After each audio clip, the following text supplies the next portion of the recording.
제가 선지자 시리즈를 마치고 난 뒤에 굉장히 고민을 많이 했어요. 어떤 말씀을 우리 수요 기도에 나오시는 분들과 함께 나눌까. 그래서 이제 기도하다가 창세기부터 시작할까. 근데 우리 새벽에서 오시는 분들은 이미 진행해서 지금 사무엘하 이제 진행하고 있는데요. 그래서 고민하다가 이스라엘 왕들에 대해서 함께 우리가 나누기를 원합니다. 그래서 선지자로 살펴보고 또 그 안에 살짝씩 이스라엘의 왕들에 등장했었는데 우리 하나님께서 우리 이스라엘 민족에게 왕들에게 맡기신 사명들이 있습니다. 그래서 우리 왕정 시대를 살펴보면서 이스라엘 역사가 우리나라랑 많이 비슷해요. 남과 북으로 나뉘어지게 되고 결국에 두 나라가 멸망하기까지 살펴보면서 하나님의 뜻은 어디에 있는가 우리가 말씀을 통해서 깨닫는 은혜가 있기를 원합니다. 그래서 오늘부터 이스라엘 왕정 시대라는 주제로 수요 기도회를 새롭게 시작합니다. 이 여정에 하나님께서 함께 하시고 기름 부어 주시기를 소망합니다. 가장 먼저 이스라엘의 왕이 세워진 배경에 대해서 살펴볼 필요가 있어서 제가 오늘 본문 말씀을 사무엘상 8장으로 본문을 잡았는데요. 여기에서부터 시작하는 게 좋을 것 같아요. 자, 첫 번째로 이스라엘은 어떤 나라인가? 따라합시다. 독특한 나라. 우리가 이걸 먼저 짚고 넘어가야 될 것 같습니다. 이스라엘이라는 나라가요, 참으로 세상 나라와 달리 독특한 나라, 독특한 민족입니다. 독특한 정치 체제를 지녔던 민족이고요. 다른 나라들과 달리 이스라엘에 눈에 보이는 왕이 없었기 때문입니다. 성경에 등장하는 고대 사회 가운데 왕들이 다 모든 나라에 있었어요. 중앙 집권적인 왕들이 있었는데 그 왕들의 모습은 항상 말을 타고 병거를 타고 기마 이렇게 장수들을 이끌고 위험 있게 등장하는 이제 군대를 이끄는 왕의 모습입니다. 블레셋도 그랬고요. 애굽의 바로가 그랬고요. 암몬 왕, 에돔, 모든 나라들의 왕들이 있었죠. 그러니까 이스라엘 주변에 존재하던 나라에는 모두가 왕들이 있었어요. 왕이 있는 곳을 뭐라고 하죠? 왕이 사는 곳을 왕궁이라고 합니다. 그리고 군대도 있어요. 상비군도 있고요. 신하들도 있습니다. 관료 조직 체계, 나라를 유지하기 위해서 백성들이 세금을 내기도 합니다. 이스라엘을 보면은 이런 게 있어요, 없어요? 하나도 없습니다. 왜냐하면 누가 왕이 되시죠? 하나님이 그들의 왕이 되시기 때문입니다. 그러니까 그 당시에 사사 시대 때 사사를 세우기는 했지만 사사는 통치자가 아니에요. 재판관 이런 의미가 있습니다. 그러니까 왕이 없으니까 왕궁이 필요해요? 필요하지 않아요? 필요하지 않아요. 그렇다면 이스라엘의 사사들이 어디에서 통치했는가? 막 돌아다니면서 통치를 하는데 사무엘상 7장 15절에 이렇게 나와 있습니다. 사무엘이 사는 날 동안에 이스라엘을 다스렸는데 해마다 왕궁이 없습니다. 그러니까 베델도 갔다가 길갈에도 갔다가 미스바에게도 갔다가 순회하면서 다스리고 사무엘의 집이 어디에 있어요? 라마라는 지역에 있는데 라마에 가서도 다스립니다. 그러니까 특별한 사무실, 직무 기관이 없는 거죠. 다른 사사들은 어땠을까요? 특별히 여선지자 드보라 아시죠? 자, 드보라가 다스렸던 곳은 종려나무 아래에서 다스립니다. 4장 4절을 보여주시면 여선지자 드보라가 이스라엘의 사사가 되었는데 종려나무 아래에 거주하면서 거기에서 리더십을 발휘하게 됩니다. 그러니까 집무실이 없는 아주 독특한 나라, 왕과 왕궁뿐만 아니라 상비군도 없어요. 그러니까 군대가 없는 나라. 군대가 필요할 때 그럼 어떻게 하죠? 나팔을 불어요. 나팔을 불면 그때그때 군인을 모집하는 아주 특이한 나라. 관료제도 없고 세금도 없어요. 대신 하나님 앞에 11조를 바치는 나라. 그러니까 독특하다라는 말은 구별되다라는 말로 바꿀 수가 있고 성경에 따르면 바로 그 구별됨이 무엇이냐? 거룩이라는 뜻입니다. 이스라엘 백성은 단지 신앙적으로만 거룩하게 구별된 것이 아니라 정치적으로도 구별된 나라예요. 그러니까 세상 나라의 통치 방식과는 전혀 다른 방식으로 다스림을 받는 나라, 바로 그 나라가 이스라엘이라는 나라입니다. 할렐루야. 그러니까 이 나라가 흥망성쇠가 어디 있냐면 하나님의 관계 속에 있어요. 그러니까 하나님을 잘 섬기면 나라가 어떻게 돼요? 평안합니다. 백성들이 행복해요. 그런데 하나님과의 관계가 깨져버리면 이방 나라의 압제를 받게 되는 나라. 그런데 놀랍게도 하나님 앞에 다시 울고 회개하고 돌아오면 하나님께서 다시 살려주시고 지켜주시는 나라. 아주 독특한 나라입니다. 자, 그런데 오늘 그 나라의 시스템에 변화가 생기게 돼요. 이스라엘 백성들이 뭘 요구하냐면 왕을 요구하기 시작합니다, 여러분. 한 가지 특이할 만한 점은 이스라엘 백성이 우리에게 왕이 필요합니다 라고서 하나님 앞에 나아갔던 때가 누가 통치하던 때냐면 따라해 볼까요? 사무엘이라는 사사가 통치하는 시대였습니다. 사무엘이 누굴까요, 여러분? 하나님께서 기뻐하시는 사사입니다. 사무엘의 통치 기간, 어린 사무엘이 엘리 제사장 때 말씀이 희귀하였지만 한 사람의 리더가 올바로 서게 될 때 그 공동체가 하나님의 역사하심을 바라보게 되고, 오늘날로 치면 부흥회도 여는 거죠. 미스바 대부흥 운동을 일으켜서 하나님 앞에로 많은 사람들이 돌이키게 했던, 귀하게 쓰임받았던 하나님의 종이 사사 사무엘 시대였습니다. 여러분, 그런데 사무엘은 이스라엘 역사 가운데 마지막 사사가 되어버리고 말죠. 자, 그런 불상사가 왜 일어났는가? 자, 오늘 본문 말씀에 이렇게 설명하고 있네요. 우리 사무엘상 8장 1절하고 3절 같이 한번 길지만 읽어봅니다. 시작. 사무엘이 늙음에 그의 아들들을 이스라엘 사사로 삼으니 장자의 이름은 요엘이요 차자의 이름은 아비야라. 그들이 브엘세바에서 사사가 되니라. 그의 아들들이 자기 아버지의 행위를 따르지 아니하고 이익을 따라 뇌물을 받고 판결을 굽게 하니라. 자, 보세요. 여러분, 사무엘의 아들들이 있는데 자기 아버지의 행위를 따르지 않아요. 이익을 따라서 뇌물을 받고 판결을 굽게 합니다. 자, 이것이 이스라엘의 장로들로 하여금 우리에게 왕이 필요합니다. 왕을 주세요. 라는 빌미가 된 것이죠. 여러분, 그런데 사무엘은 너무나도 훌륭한 사사였다는 것을 우리가 기억합니다. 아주 훌륭한 하나님의 사람이었죠. 그런데 성경은 말씀하기를 사무엘의 인생에 오점이 하나 있었다고 말합니다. 무엇이냐면 자녀를 잘못 키웁니다. 이게 한편으로 놀랍기도 하면서 우리에게 위로가 됩니다. 아, 자녀를 양육하는 것이 나에게만 어려운 것이 아니구나. 누구도 어려웠어요? 사무엘도 어려웠구나. 그러니까 그 누구도 장담할 수 없는 일이 우리 자녀들의 문제라는 거예요. 여러분, 기억하시기 바랍니다. 우리는 긴장해야 합니다. 그러니까 신앙이요 쉽게 전수되지 않는다는 것을 여러분 기억하셔야 돼요. 그러니까 사무엘도 자녀들 신앙교육에 실패했다는 것은, 이 말은 그 누구도 자녀들에 대한 문제에 대해서 장담할 수 없다, 이 뜻이거든요. 여러분, 기억하시기 바랍니다. 내가 아무리 사무엘과 같이 대단한 사람이라 할지라도, 영적인 사람, 신앙을 가진 사람이라 할지라도 자녀에게 신앙을 전수하지 못하면 정말 문제가 됩니다. 그러니까 받은 신앙을 잘 물려주시기를 주님의 이름으로 간절히 축원합니다. 그러니까 신앙이 다음 세대로 전달되는 건 너무너무 중요한 거예요. 제가 목회를 하면서 목회자 세습은 교회 문제가 되지만 저는 반대로 장로 세습은 문제가 안 된다고 생각합니다. 왜 그러냐면 장로님 집안에서 그 자녀가 장로가 되고 또 그 손주가 장로가 된다는 것은 저는 축복이라고 생각해요. 왜 그럴까요? 목회자는 마음 먹고 하나님 앞에 나아가서 신학교에 가면 소명이 있기 때문에 자기가 안수를 받을 수가 있어요.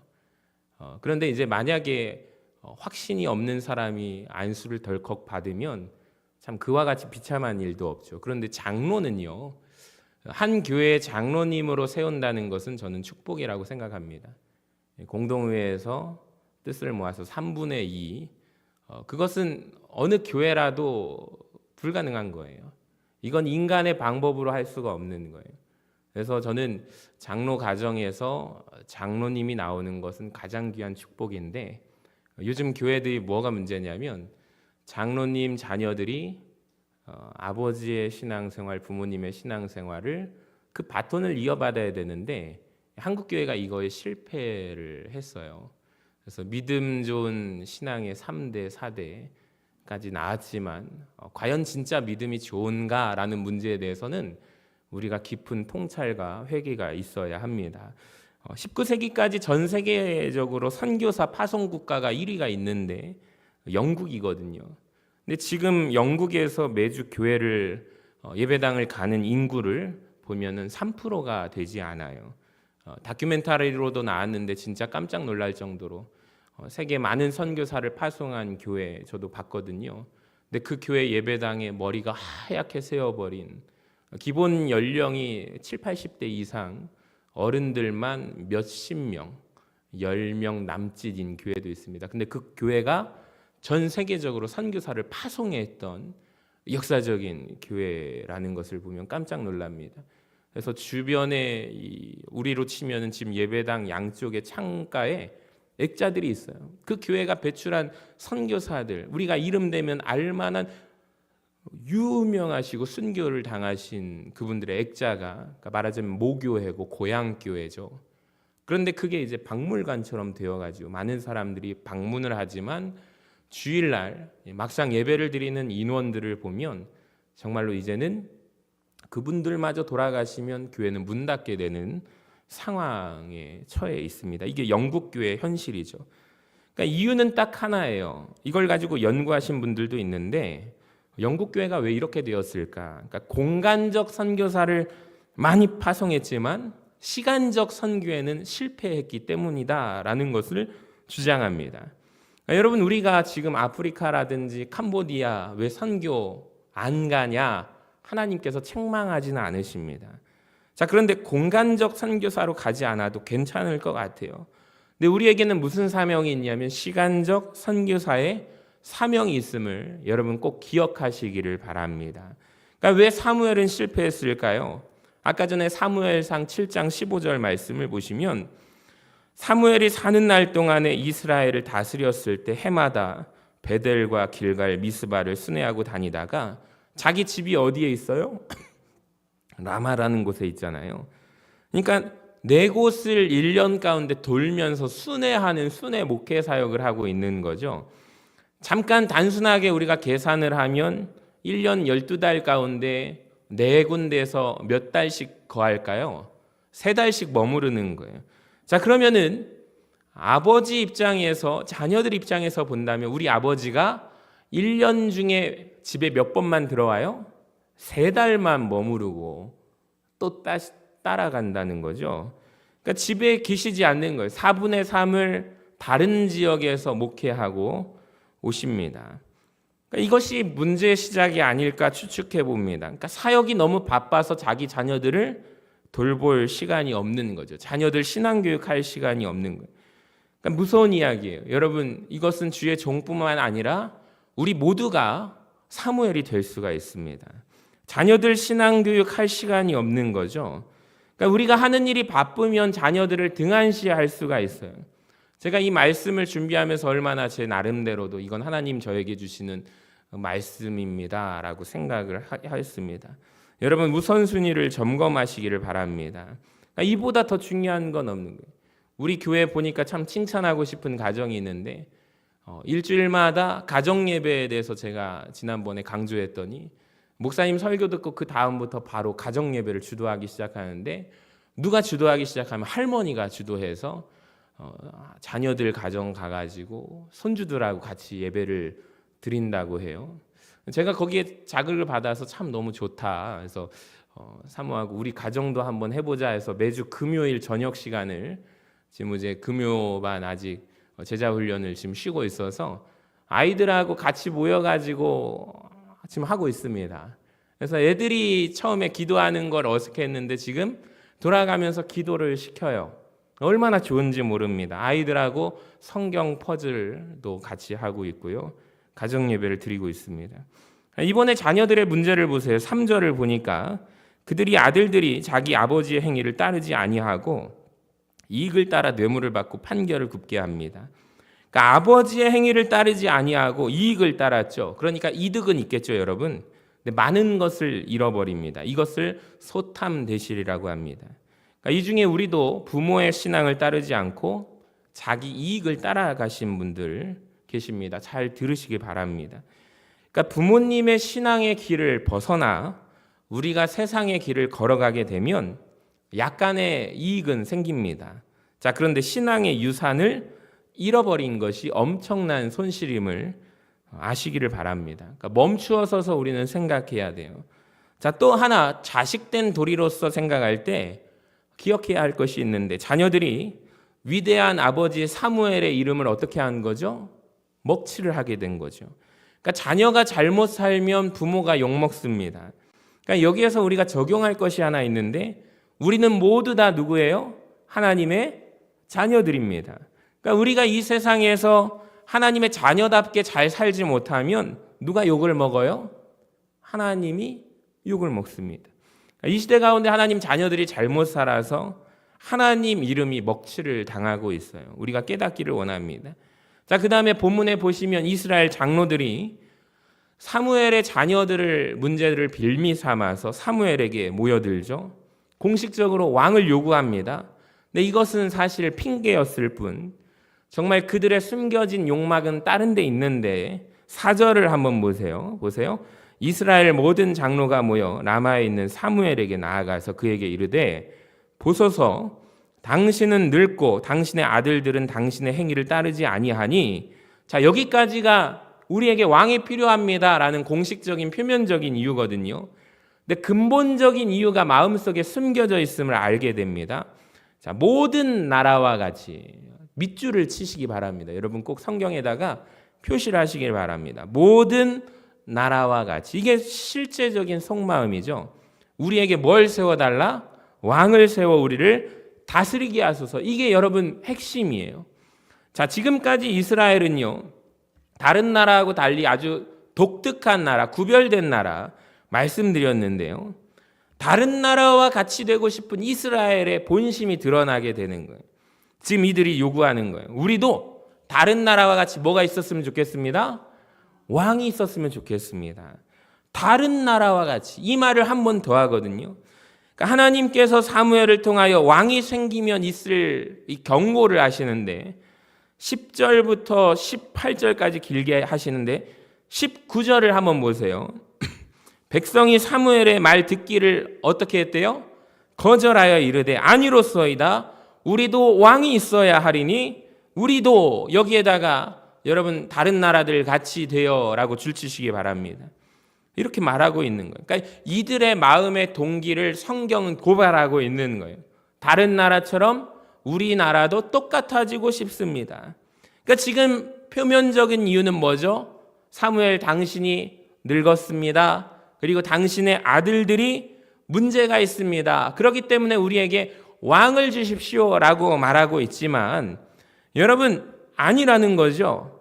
핑계입니다. 만약에 사무엘의 아들들이 문제가 있어서 그러면은 어떤 방법이 있어요? 하나님께 말씀하셔서 우리에게 다른 사사를 우리에게 허락하소서 말할 수도 있잖아요.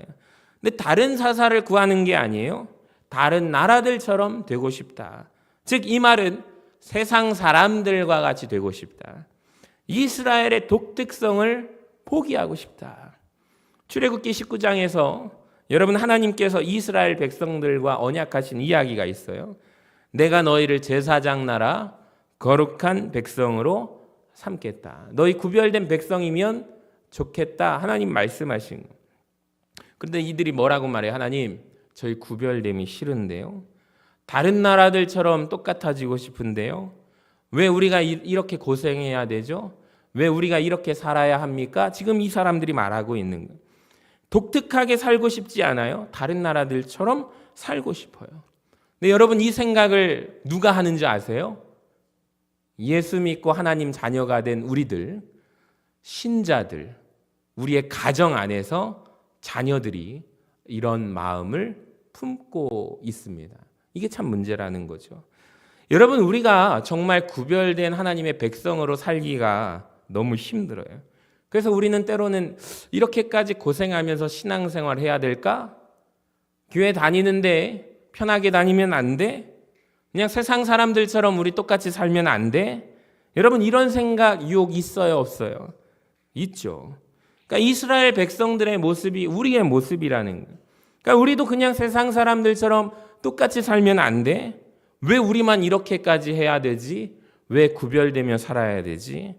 여러분, 그런데 그것이 하나님이 원하시는 것이 아님을 깨달으시기를 바랍니다. 그러니까 오늘 말씀을 통해서 기억해야 될 게 있어요. 고작 다른 사람들, 세상 사람들처럼 되려고 하나님의 백성으로서의 독특성을 포기하지 마시기를 바랍니다.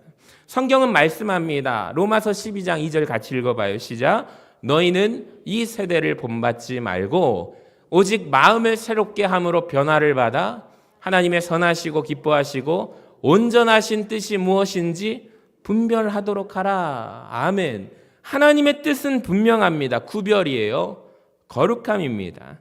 세상과 다른 존재가 되어라 이겁니다. 생각이 구별되고 언어가 구별되고 시간이 구별되고 물질이 구별되고 할렐루야. 아멘 좀 하시기 바랍니다. 할렐루야. 여러분, 사무엘상 8장 이야기가 그거거든요. 왜 왕이 필요하냐?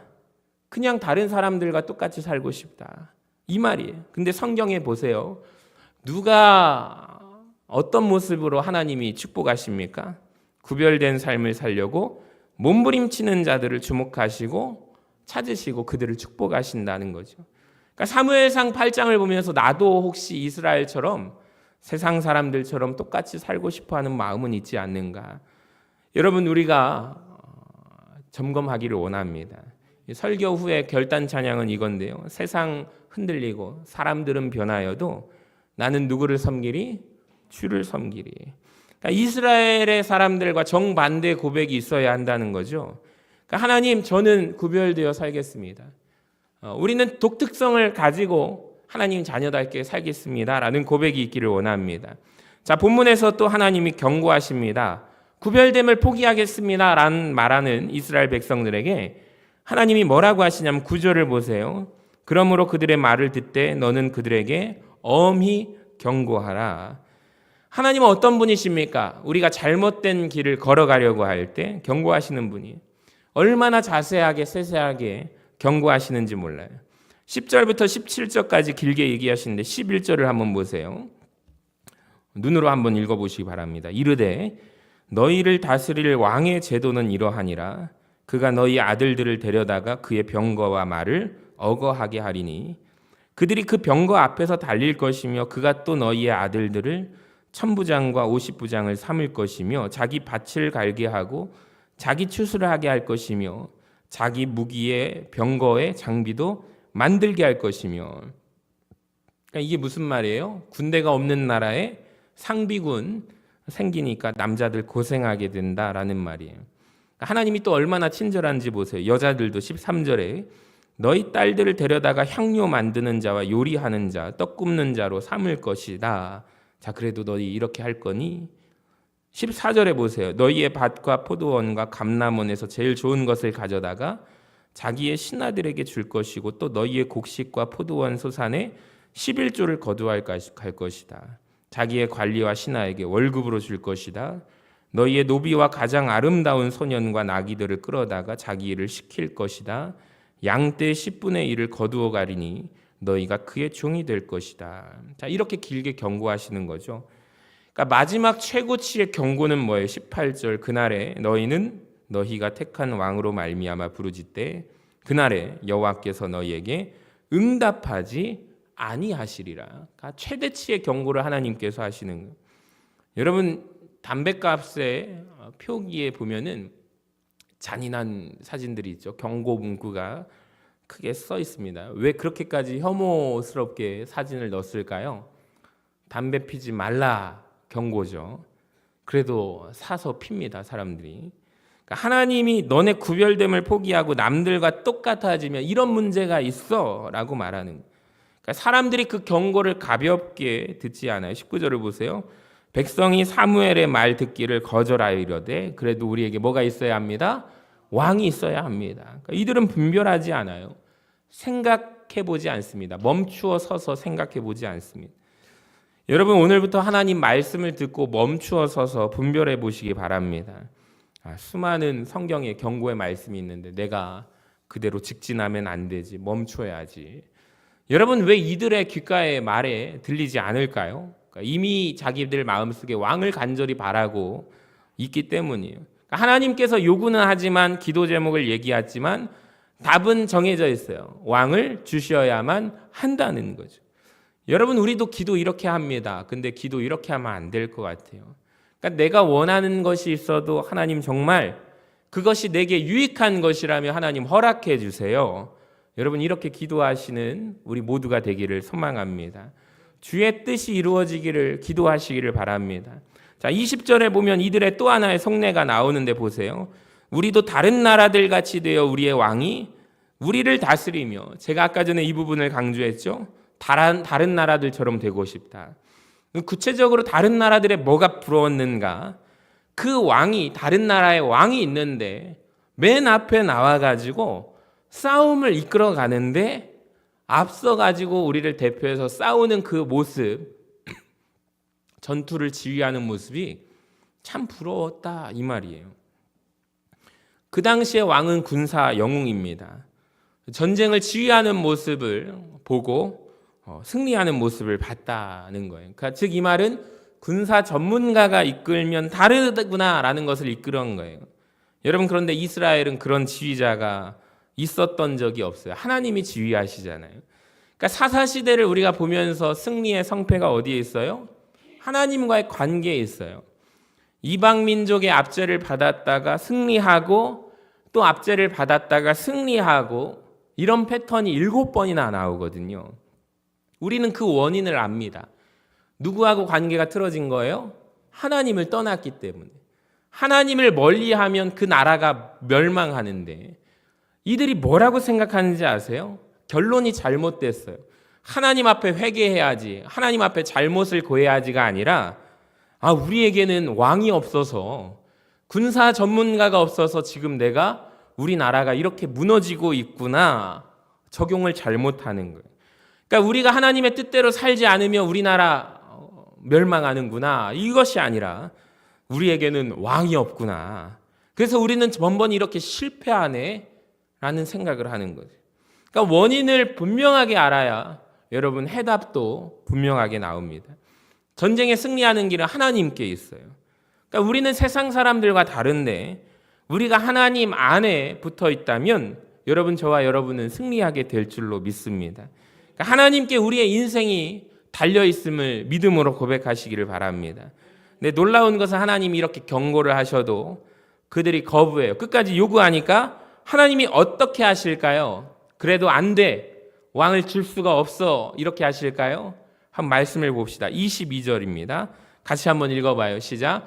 여호와께서 사무엘에게 이르시되 그들의 말을 들어 왕을 세우라 하시니. 여러분 놀랍지 않습니까? 하나님은요, 하나님이 좋아하지 않으셨어요. 사무엘도 그 말을 좋아하지 않았어요. 하나님은 경고를 분명히 앞서서 길게 하셨는데 그럼에도 불구하고 이스라엘 백성이 왕을 원해요. 주소서, 주셔야 합니다. 자, 그랬을 때 하나님이 어떻게 하세요? 허락하신다. 여러분, 우리 하나님은 어떤 분이신지 아세요? 우리가 드리는 기도가 하나님 뜻에 맞지 않아요. 하나님 보시기에 잘못된 기도 같아도 우리가 끊임없이 매달리고 그것을 요청하고 요구하면 하나님께서 알려주셔요. 그거 너 원하고 있지만 그거 안 좋은 거다. 그런데 그럼에도 불구하고 우리가 안 멈추고 계속해서 요구하잖아요. 하나님이 허락해 주세요.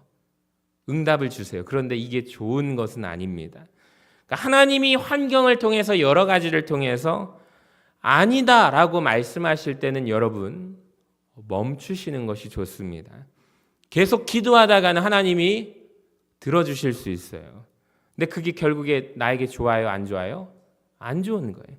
자, 시편 106편 13절을 보세요. 놀라운 말씀이 있는데 같이 한번 읽어봅시다. 시작.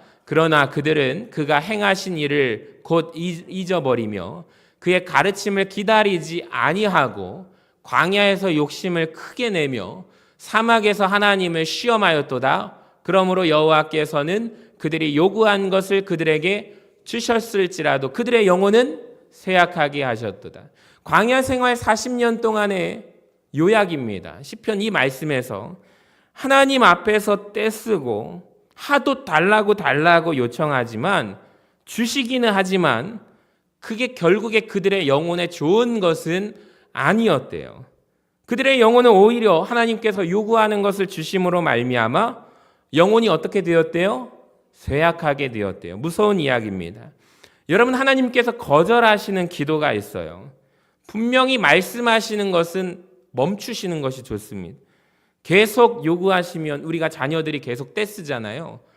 특히 부모가 안 된다고 하는데 계속 자녀가 달라고 하면 결국에 부모가 어떻게 하죠? 그래, 해줄 테니까 너 한번 경험해봐라. 깨달아 봐라. 이런 뜻이 있잖아요. 하나님도 마찬가지예요. 그러니까 우리가 너무 떼쓰지 마시기 바랍니다. 결국에 좋은 기도는 뭐냐면 하나님의 뜻이 이루어지기를 원합니다. 한번 따라해 볼까요? 하나님의 뜻이 이루어지기를 원합니다. 여러분, 이것이 제일 중요한 거예요. 나보다 나를 더 잘 아시는 하나님, 하나님의 뜻대로 되기를 원합니다. 할렐루야. 자, 이 기도가 예수님이 겟세마네에서 땀방울이 핏방울이 되도록 하나님, 마지막 결론은 뭐예요? 내 뜻대로 마옵시고 아버지의 뜻대로 하옵소서. 여러분, 이것이 사무엘 8장의 교훈의 말씀이에요. 그렇게 강력하게 요구했더니 결국에 하나님이 들어주실 수도 있더라. 근데 그것이 꼭 우리 영혼에 좋은 것은 아님을 기억하시기를 바랍니다. 여러분, 오늘 말씀을 통해서 반드시 기억해야 하는 것은 우리 영혼이 내가 하나님 안에 거할 때 안전함을 믿으시기를 바랍니다. 그러니까 우리가 고백해야 할 것은 나의 뜻을 내려놓습니다. 내 생각을 내려놓습니다. 내 뜻보다 크신 주님의 계획을 내가 신뢰합니다. 주님이 나의 왕이 되시기 때문입니다. 그 삶이 훨씬 더 안전하기 때문입니다. 여러분, 믿음으로 고백하는 저와 여러분 되시기를 주님의 이름으로 간절히 축원합니다.